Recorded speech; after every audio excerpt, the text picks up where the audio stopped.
Minasan konnichiwa, selamat datang di Diera Natania X Gaku Shudo. Untuk teman-teman yang baru pertama kali bergabung, perkenalkan nama aku Diera Natania. Aku adalah pemilik channel dari Diera Natania dan Diera Natania X Gaku Shudo. Selamat datang untuk teman-teman yang baru bergabung. Jadi setiap hari Senin, Selasa, dan Kamis kita ada pelajaran bahasa Jepang. Dan setiap hari Jumat ada obrolan tentang kehidupan di Jepang. Dan narasumbernya akan ada aku sendiri, yaitu Diera Natania. Bisa dipanggil Diera atau Diera Sensei juga boleh. Background story-nya, aku udah tinggal di Jepang selama 8 tahun. 1,5 tahun sekolah bahasa, 4 tahun kuliah, dan 2 tahun lebih dikit itu kerja di Jepang, dan khususnya di Hokkaido. Jadi Hokkaido itu bagian paling utara di Jepang. Selama tinggal di Jepang itu, of course ya, ada suka dan dukanya. Pertama, hal yang paling aku suka di Jepang itu adalah sistemnya rapih, kayak birokrasinya rapih banget. Contohnya kalau kita mau pindah rumah, atau kita mau buka bisnis, atau misalnya mau pokoknya ngurus-ngurusin pajak dan lain-lain, itu nggak ribet sama sekali. Mungkin ada teman-teman yang berpikir, iya di Indonesia juga mudah, tapi percayalah kalau di Jepang kayaknya lebih mudah dia, lebih praktis, dan kalau kita googling itu benar-benar langsung muncul paling atas cara-caranya. Jadi lebih sistematis aja dan lebih praktis aja menurut aku. Lalu kedua, dulu waktu baru nyampe di Jepang itu kaget banget karena Jepang tuh bersih banget. Kalau di Indonesia mungkin kita udah terbiasa ya, kayak rumput-rumput liar ada di pinggir jalan, terus ada pohon-pohon yang meranggas, orang buang sampah sembarangan, kayaknya sering lihat gitu. Tapi kalau di Jepang, jujur hampir gak ada sama sekali sampah di jalanan, dan bahkan daun-daun yang berguguran pun itu kayak langsung disapu dan langsung dibuang gitu. Jadi memang yang kalian lihat di film atau di vlog-vlog influencer gitu ya tentang Jepang itu bener adanya, memang sebersih itu. Selain itu, tinggal di Jepang enaknya adalah fasilitasnya. Jadi mereka memang mengambil sebagian dari pajak yang kita bayarkan ke mereka untuk membangun fasilitas yang bisa dipakai oleh masyarakatnya. Kayak contohnya, di setiap daerah tempat tinggal di Jepang itu pasti ada library, city library, dan itu bebas pakai, bebas biaya sama sekali, nggak usah bayar. Kedua, kita juga bisa pakai gymnya. Jadi gym itu biasanya ada gymnya, kayak treadmill, terus angkat beban, kayak gitu-gitu, yang simple-simple aja sih. Terus ada juga pool atau tempat berenangnya. Memang berbayar, tapi nggak mahal. Kayak sekali masuk tuh waktu itu cuma 100 yen alias 13.000 rupiah ya mungkin. Tapi sekarang yen lagi agak murah, jadi mungkin sekitar 11.000 rupiah aja sekali masuk. Jadi menurut aku itu terjangkau banget sih. Banyak banget part-time job yang biasa kita sebut dengan arubaito. Ya, arubaito itu bahasa Jepang dan bahasa Indonesianya adalah kerja paruh waktu. Arubaito itu benar-benar umum banget di Jepang. Kalian udah bisa arubaito mulai dari SMA. Mungkin di Indonesia juga memang ada gitu ya, yang namanya part-time job ada gitu. Tapi nggak sebanyak di Jepang sih kalau menurut aku. Karena di Jepang itu kan benar-benar kekurangan tenaga kerja banget, apalagi usia produktif mereka kan memang sedikit, jadi butuh banget banyak orang untuk bekerja untuk mereka. Dan itu cukup membantu pelajar-pelajar asing kayak kita tinggal di Jepang, kan pasti butuh uang untuk jajan, untuk kehidupan sehari-hari. Jadi dengan part-time job ini kita bisa menutupi kekurangan finansial kita. Lalu mungkin teman-teman juga udah pernah dengar kalau di Jepang itu negara yang aman banget. Dulu aku punya pengalaman pribadi sih, pernah ketinggalan HP di Sapporo. Terus akunya masih tinggal di Tokyo pada saat itu. Jadi Sapporo itu jaraknya harus naik pesawat 1,5 jam.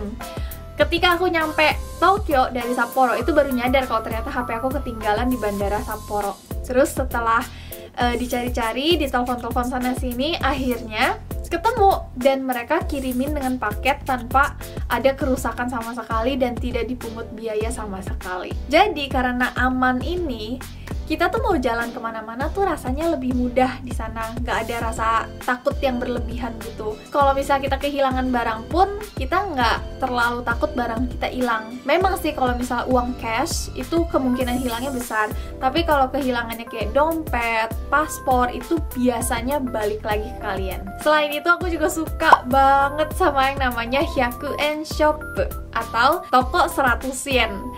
seperti Daiso kali ya kalau di Indonesia. Cuma kalau di Jepang itu lebih banyak variasi barangnya. Kayak kalau misalnya baru pindahan gitu ya, kita butuh hal-hal kecil kayak misalnya kotak-kotak kecil untuk kita taruh-taruh barang make up gitu kalau perempuan misalnya, atau misalnya kita cari pensil, penghapus kayak gitu-gitu, barang-barang kehidupan sehari-hari lah istilahnya, itu semuanya pasti ada di Hyakuen Shoppu ini. Tapi dukanya adalah orang-orang Jepang itu cuek banget. Jadi untuk kalian yang khususnya nih untuk orang-orang yang ekstrovert, atau dalam bahasa Jepangnya adalah shakoteki akan lebih susah beradaptasi di Jepang karena biasanya orang Jepang itu nggak saling mengenal satu sama lain di neighborhoodnya mereka, dan mereka butuh waktu untuk bisa deket sama kalian. Kalau di Indonesia kalian terbiasa untuk kemana-mana sama seseorang, untuk nonton bioskop itu harus rame-rame, atau at least harus ada orang yang nemenin, itu akan lebih susah sih adaptasinya di Jepang. Tidak ada jalan pintas untuk apapun.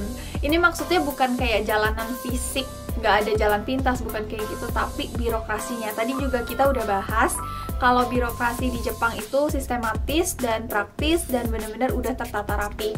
Tapi sisi negatifnya adalah kita nggak bisa lompatin itu, kita nggak bisa cari jalan pintas. Jadi kalau misalnya memang udah ada rulesnya, ya udah kita harus taatin. Kayak contohnya nih, temen aku waktu itu ada yang gigi bungsunya itu sakit banget, bener-bener mendadak itu sakit luar biasa, dia sampai nggak bisa makan. Dan pengen buru-buru dioperasi atau ya ditangani lah oleh dokter gigi. Tapi dia udah muter-muter dokter gigi manapun ya, gak ada yang terima karena semuanya harus on schedule gitu, harus kamu daftar dulu. Jadi di Jepang kalau kita mau ke dokter gigi, pertama kita datang untuk mendaftarkan diri kita dulu, lalu kita ngantri, tunggu urutan, baru kita masuk untuk konsultasi. Setelah konsultasinya selesai, itu nggak bisa langsung ditangani guys. Kita harus pulang dulu, harus bikin appointment lagi, mungkin bisa 1-2 minggu lagi bikin appointmentnya karena dokter gigi di Jepang tuh semuanya penuh. Terus baru bisa ditangani gitu.